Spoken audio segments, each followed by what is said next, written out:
जो आप लोग देते हो ठीक। तो रेडिएशन की जो डोज है ऑटोमेटिक, ये वाली जो मशीन है इसमें ऑटोमेटिक एडजस्ट कर देता है कि जहाँ पर ज़्यादा रेडिएशन डोज है तो ऑटोमेटिक करेगा, जहाँ कम नहीं हो तो कभी भी आप सीटी स्कैन की इमेज उठाते थे तो हर एक में KVP MA अलग अलग होता है। जो ऑर्गन ज़्यादा हार्ड होता है बोन से रिलेटेड होता है ठीक, वहाँ पर KVP MA ऑटोमेटिक ज़्यादा रहता है, जो कम होता है वो एडजस्ट करता है। लेकिन जब पुरानी मशीन जाए, पुरानी मतलब इससे जो कम लोएस्ट वाली होगी उस पर आपको एडजस्ट करना होता है ठीक है। तो पेशेंट रेडिएशन की डोज जितनी ज़रूरत है, बच्चा जैसे आ रहा है ठीक, बच्चे में KVP MA कम होना चाहिए। अब आप कह रहे हो कि आपने ज़्यादा ही ले, जितना नॉर्मल वे तो उतना ले, तो उसका क्या दिक्कत होगा, कुछ बता सकते हो? ठीक हो सकता है। और क्या दिक्कत होगा बेटा? ऑन स्पॉट क्या दिक्कत होगा प्रेजेंट टाइम? इमेज क्वालिटी जाती है। जैसे आपको एक रोटी की भूख है भैया, 4 रोटी खिला दी जाए ठीक, जबरदस्ती तो या तो वोमिटिंग हो जाएगी या तो और कोई दिक्कत होगी बात में ठीक है। तो जितनी रिक्वायरमेंट हो उतनी ही देनी चाहिए, अननेसेसरी ज़्यादा चीज़ें नहीं देखी। अननेसेसरी आप सोचो ज़्यादा देखिए कि आपका फ़ायदा हो तो बोलो, बच्चे के लिए भी आप दिक्कत हो या पेशेंट के लिए भी दिक्कत करो, ऐसी दिक्कत करो। हिस्ट्री भी बहुत इंपॉर्टेंट होती है ठीक। फिर सबसे इंपॉर्टेंट चीज़ बार बार कहते हैं, जब क्लास लेते हैं बताते हैं कि थ्योरी बहुत ज़रूरी होती है, बहुत ज़रूरी। हमारे साथ जो बच्चे रहते हैं वो जानते हैं, पेशेंट पर्चा आता है क्या दिक्कत है वो सबसे ज़्यादा होगी। अभी कल ही परसों 2 पेशेंट आए, एक होता है मोया मोया डिजीज़, सुने हो? कहो महाराज है नहीं सुने? सुना करो, पूछा करो जहाँ ड्यूटी लगती है ठीक है। मोया मोया डिजीज़ जो होती है उसको क्या होता है, बेसल गैंग्लियोनिक एक एरिया होता है ब्रेन में ठीक है भैया। बेसल गैंग्लियोनिक के 2 पार्ट होते हैं, एक होता है ग्लोबस पैलिडस, एक होता है पुटामेन। समझ में उतना नहीं है लेकिन थोड़ा बहुत कोशिश करो भैया, क्योंकि सारे डिजीज़ बीमारी के पर्चा जब देखोगे अगर उस पर लिखा हुआ मोया मोया ठीक है। अब नेट पे मोबाइल पे सर्च कर रहे हो, पता मोबाइल नहीं ले गए उस दिन ड्यूटी पे, जिस दिन जब ड्यूटी लगी तो उसको कैसे कुछ चीज़ें मालूम होनी चाहिए मोटी मोटी है। बेसल गैंग्लियोनिक एरिया हर एक को ब्लड सप्लाई की ज़रूरत होती है, मालूम है आपको क्यों होती है? ब्लड की क्यों ज़रूरत होती है?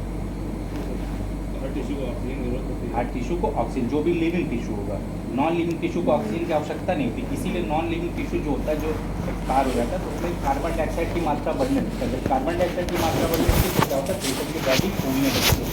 ऑक्सीजन जब तक रहती है तब तक ठीक रहता है। तो हर एक चीज़ को लिविंग को क्या ऑक्सीजन की ज़रूरत होती है। तो बेसल गैंग्लियन एरिया में जब क्या होता है ऑक्सीजन नहीं पहुंच पाती या ब्लड वेसल में कोई ऑब्स्ट्रक्शन होगा, गुच्छा होगा, एक जाल बन जाता है या कोई भी थ्रोम्बोसिस हो जाए, तो उस एरिया का जो इन्वॉल्वमेंट होता है बेसल पर्टिकुलर बेसल गैंग्लियोनिक का, उसको कहते हैं मोया मोया डिजीज़ ठीक है। मोया मोया डिजीज़। इसी तरह एक डिजीज़ हुई फाहर्स डिजीज़ होती है। फाहर्स में क्या होता है कैल्सिफिकेशन हो जाता है ठीक, जगह जगह। एक शायद पेशेंट हुआ तो उसकी फिल्म हम लोग बनाए थे, तो टीचिंग बनाए थे उसकी, नहीं बना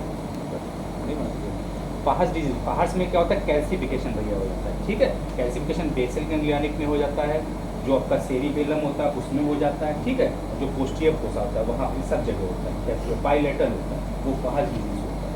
एक और अभी ये पेशेंट सब अपने यहाँ हुए, एक होता है बर्ड्स एंड चेरी सिंड्रोम होता है, बर्ड्स चेरी ठीक है, अभी हुआ है कल 2-3 दिन पहले।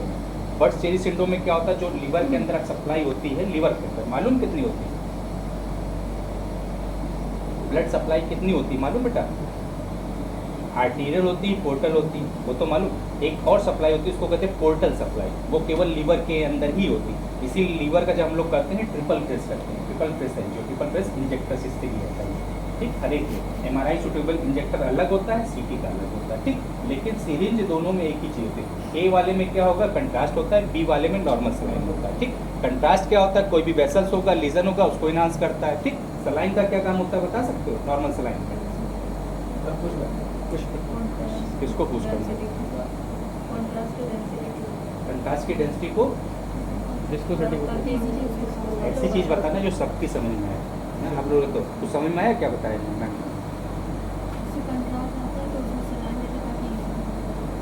बाकी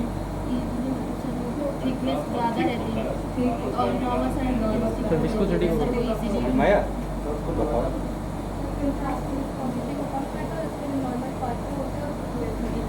अच्छा तो विस्कोसिटी कम होने से क्या हो जाएगा?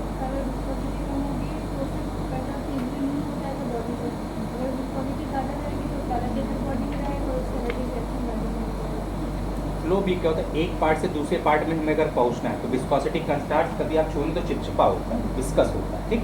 विस्कस होता है जब कोई चीज़ गाढ़ी होगी, जैसे चाशनी होती है ना, रसगुल्ले की चाशनी, तो वो धीरे धीरे बहेगी। अगर ज़मीन पे गिरा दो, पानी होगा तेज़ी से बह जाता है। तो उसी तरह ब्लड वेसल्स में जो सप्लाई है हमारी किसी भी ऑर्गन तक पहुंचाना है, तो विस्कोसिटी को अच्छा उसका फ्लो बढ़ाने के लिए पीछे से नॉर्मल सलाइन दिया जाता है, चाहे सीटी हो चाहे एमआर, जो इंजेक्टर से रिलेटेड चीज़ें होती हैं। इंजेक्टर से रिलेटेड कौन सी चीज़ें की जाती हैं, जिस पर जो ऑटोमेटिक बॉडी, जैसे लीवर का ट्रिपल फेज करना है, तो आरटीएल फेज हमेशा चाहे कोई मशीन हो, यूनिवर्सल ट्रूथ है, चाहे सीटी हो चाहे एमआर में भी होता है, यहाँ नहीं होता लेकिन होता है ट्रिपल फेज। आरटीएल फेज 16 से 20 सेकंड के बीच में, यूनिवर्सल ट्रूथ है कोई भी मशीन हो, ठीक है। पोर्टल फेज 30 से 35 सेकंड के बीच में आती है। वेनस फेज क्या होता है, 55 से 60 सेकंड के बीच में, ठीक है। इसी तरह हम लोग जो एनजीओ करते हैं, एक दिन में कल ही 6 या 5 एनजीओ की है, हर एक का टाइमिंग अलग अलग होता है, ठीक है।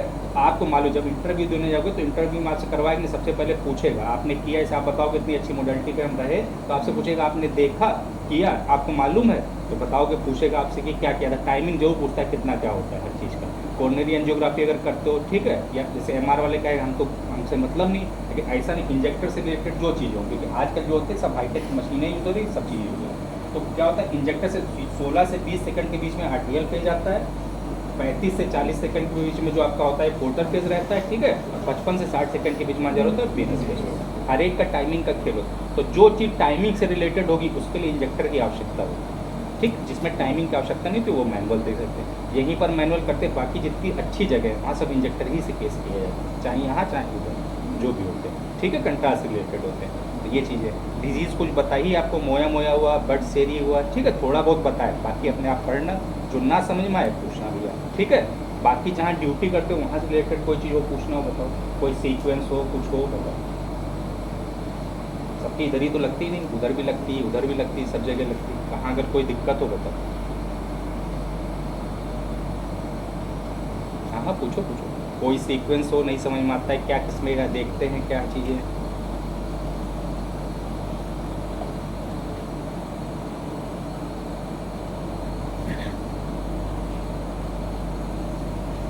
अभी कहाँ ड्यूटी है, एमआरआई में कुछ सीखा,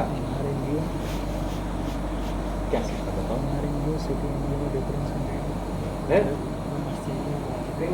ब्रेन स्पैन, ब्रेन में कौन से सीक्वेंस चलाते हैं,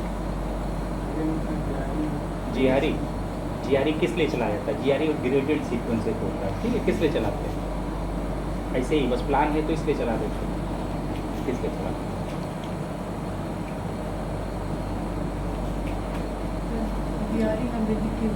हेमरेजिक चीज़ों को क्या होता है, हेमरेजिक चीज़ों में क्या दिखेगा उसमें,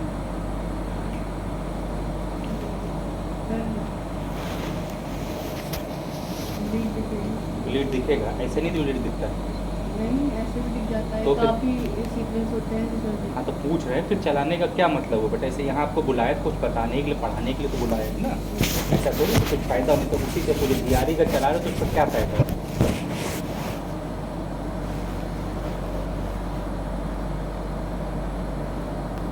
और जैसे किसी को 100 हो गया जी हो गया, तो फिर उसको मतलब दिहाड़ी जब सीक्वेंस चलाएंगे तो उसमें अच्छा दिखेगा। T1 सीक्वेंस में नहीं, T2 में नहीं दिखेगा, हाँ टीटू में दिख जाएगा, T1 में नहीं दिखेगा, नहीं नहीं सर T1 में नहीं दिखेगा, क्यों भैया T1 से नहीं क्या, नहीं सर T1 में दिख जाएगा। T1 में दिखेगा, कैसा दिखेगा T1 में,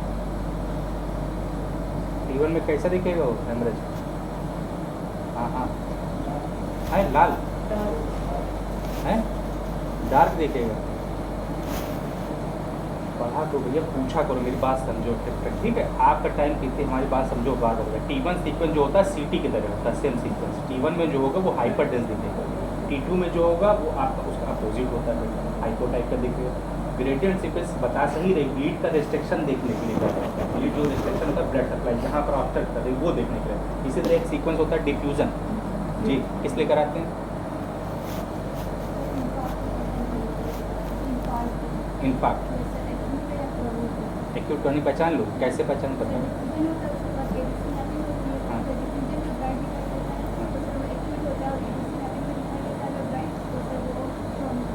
क्रॉनिक हो, अच्छा। एडीसी मैपिंग में, एडीसी मैपिंग क्या होती है, जी एफिशिएंट जो होता है इन्फार्क्ट के कैरेक्टराइजेशन के लिए किया जाता है, ठीक है। रिस्ट्रिक्शन ब्लड सप्लाई कहाँ पर रिस्ट्रिक्शन हो रहा है उसके लिए किया जाता है, ठीक है। कुछ कुछ क्या होता है इन्फार्क्ट से छोटे होते हैं, इनको लेक्नर इन्फार्क्ट बोलते हैं, सुना लेक्नर इन्फार्क्ट सुना है नहीं है, बताओ। लेक्नर इन्फार्क्ट से छोटे छोटे इन्फार्क्ट होते हैं सर, जो गैंग्लियोनिक रीजन से होते हैं। संजीवनी गैंग्लियोनिक कहीं भी हो सकते हैं। लेक्नर मतलब होता है छोटा इन्फार्क्ट, ठीक है, जो कि नॉर्मल सीक्वेंस में हमारे अक्सर नहीं दिखाई पड़ते, छोटे से जो हमारे नॉर्मल T1 T2 होते हैं उनके लिए भी हमारा डिफ्यूजन चला जाता है। लेक्नर इन्फार्क्ट बिल्कुल छोटे छोटे इन्फार्क्ट होते हैं। लेक्नर ही का मतलब ही होता है कि छोटा, ठीक है। तो जो छोटे इन्फार्क्ट होते हैं वो हमारे कभी कभी स्केप कर जाते हैं, जो नॉर्मल सीक्वेंस होते हैं, तो उनके लिए भी हमारा डिफ्यूजन चलाता है, रिस्ट्रिक्शन में होता है, ठीक है। तो कौन सा सीक्वेंस कहाँ पे चला है और क्यों चलाया जा रहा है हमेशा पूछा करो, तो उसका रीजन पूछा करो, कोई भी हो टाइम पे हमेशा, ये आपका अधिकार राइट है, ठीक है। पूछिए खूब, ज़्यादा करके आदमी चिल्लाएगा भैया अब हम मतलब परेशान हो जाएगा, छोड़ो बाद में बताएंगे, ठीक है। लेकिन पूछो, खूब पूछा करो, जितना पूछो, ना हो तो बाद में आते हमसे, ठीक है। सारी चीज़ें ऐसा नहीं कि बैठते इधर है तो वो है ना, हम लोग जहाँ से आए हैं वहाँ सारी चीज़ों को ऐसा फाउंडेशन नहीं पर, ठीक है। वो सब चीज़ें यहीं पर है। यहाँ जब बाहर जाओगे हेल्थी माहौल में तो सब कंट्रोल कॉमन होता है, सब चीज़ें कॉमन होती है, ठीक है। अच्छा माहौल होता है, हेल्थी माहौल जिसको कहते हैं, ठीक। वो माहौल बहुत बेनिफिशियल होता है। सर आप कहते हो ना, हम लोग जब लोहिया तो हम लोग बेड साइड भी किए, हम लोग CR इंटरनेशनल भी चलाएँ, सारी चीज़ें की। उसका नतीजा ये कि आज भी जैसे कोई डॉक्टर आता है, कोई बात करता है तो मालूम तो है हमें क्या, अब एक ही तरफ रहे तो हम कोई कर रहा है कि क्या बता रहा है, क्या बोल रहा है, ठीक। किताबों में कुछ चीज़ होती है, सारी जगह ड्यूटी लगती है, उसका फ़ायदा मिलता है। तो कभी भी किसी ड्यूटी को उस तरह मत लिया कि हमारे एक्सरे में लगी हुई, हमारे वहाँ लगी हुई तो छोटी जगह, कहीं नहीं था। हर चीज़ फ़ायदेमंद होती है, बशर्ते शिद्दत के साथ किया है। हमारी CT में लगी है, बैठे हम इनको कुछ बताएंगे, इनको कुछ मालूम ही नहीं, तो फायदा क्या चाहिए। इतने छोटे MRI में लगी, कुछ हमको मालूम नहीं, कहीं भी ड्यूटी लगा तो बताना, और चीज़ों को नहीं मालूम तो कहाँ से बोलो। तो मतलब ये चीज़ है, जैसे आता है इन लोगों को बताते हैं, बट बेटा इतना पॉसिबल नहीं कि हर एक को माउस पकड़ा दे, क्योंकि देख तो सारी चीज़ें रिस्ट्रिक्टेड है। कोशिश यही करते, एफर्ट अपना पूरा लगा, ठीक।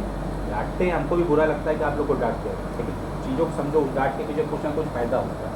आगे चल के जब जाओगे बताना, चाहे जितना आपको नॉलेज हो, चाहे इतना काम होता, अगर आप भीड़ को नहीं निपटा पाए, वहाँ की डायग्नोस्टिक की हॉस्पिटल की जहाँ भी कर रहे थे, तो आपकी डिग्री सब चीज़ें बेकार, ठीक। वो कहेगा कल से आप मत आइए। प्राइवेट गवर्नमेंट का भी रूल ऐसा नहीं कि गवर्नमेंट मिल गया तो सारी चीज़ें आराम होंगी, गवर्नमेंट में भी यही है भैया, ठीक है। पता सुबह बैठा शाम को आप कर रहे हो, या कोई पीछे पता लगे स्ट्रेचर पे पेशेंट है, आपको अगर नहीं इसका पर्चा पहले कटाऊँ तो इसकी पहले करेंगे, तो ये मानवता ही अपने अनुसार, ये किताबों में नहीं चाहिए, अपने अनुसार देखी जाती सारी चीज़, ठीक। नियम वहाँ कानून फॉलो करो जहाँ पर ज़रूरत है, जहाँ नहीं थोड़ा पोलाइट करो, ठीक है। वो सारी चीज़ें तभी बताएगी जब अपना एनाटमी क्लियर है। एनाटमी ही नहीं क्लियर होगा तो पर्चा लेके इधर उधर भागोगे, ये क्या लिखा है, नेट पे सर्च करो ना, कोशिश करो, खूब पूछने की कोशिश किया करो, है ना। क्योंकि हर आदमी देखो बिजी रहता है, उधर भी है इधर भी, सारी जगह ये आपकी जिम्मेदारी, आप पूछो जितना पूछो, ठीक। इससे पूछो, ये बताता हूँ जब चले, ठीक। और कुछ पूछना हो पूछो। DCT बोन रिमूवल और सर जो परसों हुआ था न्यूरो DCT दोनों में डिफरेंस। DCT पूछा है, DCT एक अपने में मोडालिटी, अपने में 2 ट्यूबें हैं। यहाँ पर ऐसे मशीनों में केवल सिंगल ट्यूब होती है, ठीक है। जैसे गाड़ी का होता है इंजन बेस होता है, ठीक। आपका पेट जो होता है वो मेन है, ठीक। पेटी अगर खराब हो या सारी चीज़ें तो ना बॉडी ग्रोथ करेगी ना कुछ करेगी। तो इसी तरह इसके अंदर जो एक्सरे ट्यूब होती है, सारी मशीनों में केवल सिंगल ट्यूब है, इसी के अंदर 2 ट्यूब है, डुअल सोर्स डुअल एनर्जी है। एक DCT मोडालिटी है, उसके बहुत एडवांटेज, बहुत इतने कि आप सोच भी नहीं सकते। गाउट होता है, गठिया जिस बीमारी करते हैं, रूमेटाइड आर्थराइटिस, पढ़ाया तक आर्थराइटिस 2 टाइप की होती है, एक RA होती है, OA होती है। OA होती है उसको बोलते हैं ऑस्टियो आर्थराइटिस। ऑस्टियो आर्थराइटिस हमेशा बड़े जॉइंट, लार्ज जॉइंट में होती है, नी हुआ, ठीक है, शोल्डर हुआ, इन सब में होती है। जो RA होता है स्मॉल जॉइंट में होती है, ठीक है, जैसे इंटरफेरेंजियल जॉइंट होता है, इन सब में होती है। तो उसके लिए अपने DCT में क्या होता है, एक प्रोटोकॉल है। DCT में जब काटते हैं तो 2 ट्यूबें चलती हैं, एक लो केवी पे, हाई केवी पे।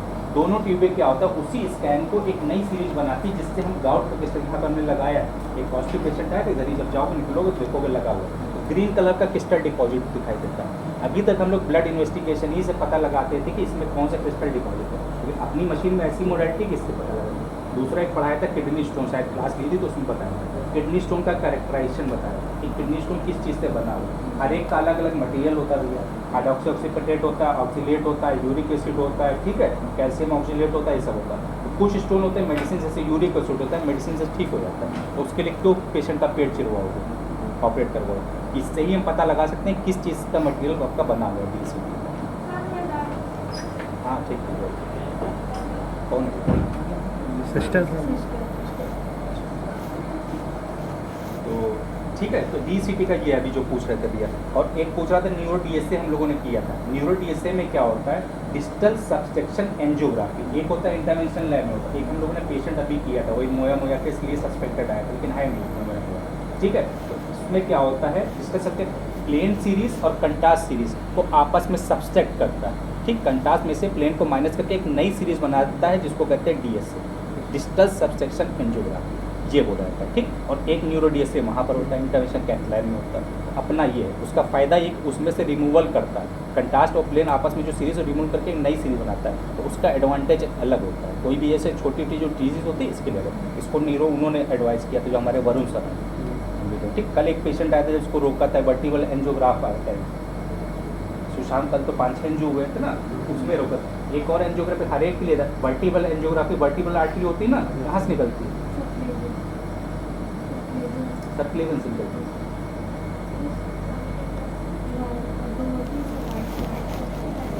किसने पढ़ाया राइट से राइट से, कहाँ दिखा, राइट में निकलता है ब्रेकियोसेफेलिक ट्रंक निकलता है। ठीक है, और लेफ्ट साइड में डायरेक्ट ओरिजिनेट करती है, राइट में ब्रेकियोसेफेलिक ट्रंक से सारी चीज़ें ओरिजिनेट करती है, वर्टिब्रल कैरोटिड। ठीक है, बोलते इसलिए नहीं है बेटा क्योंकि चीज़ों को रट्टा कभी नहीं मारते। ठीक है, समझ के पढ़ोगे कभी ज़िंदगी में नहीं भूलोगे, कभी कंफ्यूज नहीं होगा। ठीक है, और रट्टा मार के पढ़ोगे हमेशा ज़िंदगी में, आज याद रहेगा, 2 दिन याद रहेगा, 1 हफ्ता याद रहेगा, 15 दिन याद भूल जाओगे। कन्फ्यूजन कभी क्लियर हमें वो नहीं होता है कि लेफ्ट में होगा, राइट में ब्रेकियोसेफेलिक ट्रंक निकलता है, लेफ्ट साइड में डायरेक्ट ओरिजिनेट करती है। ठीक है, तो वर्टिबल आर्टरी के कहीं को इसीलिए रोका था, उसकी डेंसिटी के लिए ज़्यादा चाहिए। वर्टिबल आपका जो आपका पेडिकल वर्टिबल बॉडी होती है ना, तो उसकी डेंसिटी बढ़ाने के लिए हमने कल डेंसिटी उसमें चेंज किया था एचओ, वो तो एक टेक्निकल पर्पस है, वो एक अलग इशू। लेकिन बताए एंजियोग्राम किस पर्पस के लिए करें, क्या हमें देखना है, तो वो सबसे ज़्यादा रिक्वायरमेंट होती है। कोई भी स्कैन कर रहे हैं, ऐसे पेशेंट बता रहे हैं हमें वीकनेस है, ठीक है, इस साइड और राइट साइड, तो हमेशा इमेज में फोकस करोगे लेफ्ट साइड। क्यों, अगर पेशेंट है फाइबर क्रॉस डिकस, ठीक है, बताया था पिरामिडल, इसी कहते हैं, क्लास कभी कभी कर लिया करो। फाइबर का होता है जो क्रेनियल नर्व होती है ना भैया, नर्व होती है, उनका फाइबर का क्रॉस डिकासेशन होता है, राइट के लेफ्ट में चले जाते हैं, लेफ्ट है, ये भी बहुत बढ़िया क्वेश्चन होता है इंटरव्यू पर। तो अगर राइट साइड में दिक्कत होगा, CT स्कैन हमारे ही आपने देखा, तो पेशेंट को लेफ्ट साइड में तो दिक्कत दिखाई दे, वो इसलिए क्योंकि फाइबर क्रॉस डिकासेस करते हैं। कुछ फाइबर जो होते हैं वो एप्सिलेटरल जाते हैं, एप्सिलेटरल मतलब उसी के तरफ के, उसी जो पोस्टीरियर फोसा होता है हमारा, सेरिबेलम, पॉन्स, मेडुला, उसके फाइबर सेम साइड में जाते हैं। ठीक है, पेशेंट जिधर दिक्कत होगी उधर दिक्कत करेगा। ठीक, इसलिए ठीक है, ऐसे चलो पूछना कि किसी का राइट साइड दिखाई दे रहा तो लेफ्ट साइड में क्यों होगी दिक्कत। ठीक है, आपके लिए आप लोग पढ़ा करो, लिखा करो बेटा, क्लास में जितनी बार जितनी अपनी तरफ से निचोड़ होता है सारी चीज़ें बताते हैं, बाकी आपका काम है पूछना। और हम एक चीज़ और बार बार कहते हैं, जब जो पढ़ाया कर एक बार चेक कर लिया, सही बताया कि गलत, हमें कोई शर्म कोई बुराई नहीं, गलत बताया तो हमसे आके बताओ सर आपने बताया था इसमें तो इसी दिखा था। ठीक, उससे हमारा भी बढ़ता है। ठीक है, हमेशा चेक जो किया करो, कोई भी कुछ बताए कि क्या बताया तो आप चेक करो, अगर कुछ भी गलत हो जाता है सर आपने तो पहले बताया था, आपने दिखाई देता। ठीक है, और बताओ कुछ पूछना। MR एनजियो और CT एनजियो में तो कंट्रास्ट में भी देते हैं, प्लेन भी होता था, और सर यहाँ भी कंट्रास्ट देते हैं, सर दोनों में डिफरेंस सबसे ज़्यादा जो वर्चुअल होते हैं CT एंजियोग्राफी होता है, ये सबसे बेस्ट होती है। कुछ पेशेंटों में CT एंजियोग्राफी जैसे नहीं कर, जिनका क्रेटिनिन बढ़ा हुआ है, MR में एक सीक्वेंस जो टॉप करके, अब यहाँ कोई सी अलग नाम से होगा, हाँ, तो टॉप जो होता है बिगर कंट्रास्ट के करते हैं। ठीक है, और एक होता है कंट्रास्ट, तो इसका क्रेटिनिन बढ़ा होगा, उसमें देखना आपको कहीं थ्रोम्बोसिस या हेमरेजिक देखना है। ठीक है, उसके लिए MR एंजियोग्राफी, बाकी जो एंजियोग्राफी होता है CT बेटर है, सबसे बड़ी पेशेंट को आया।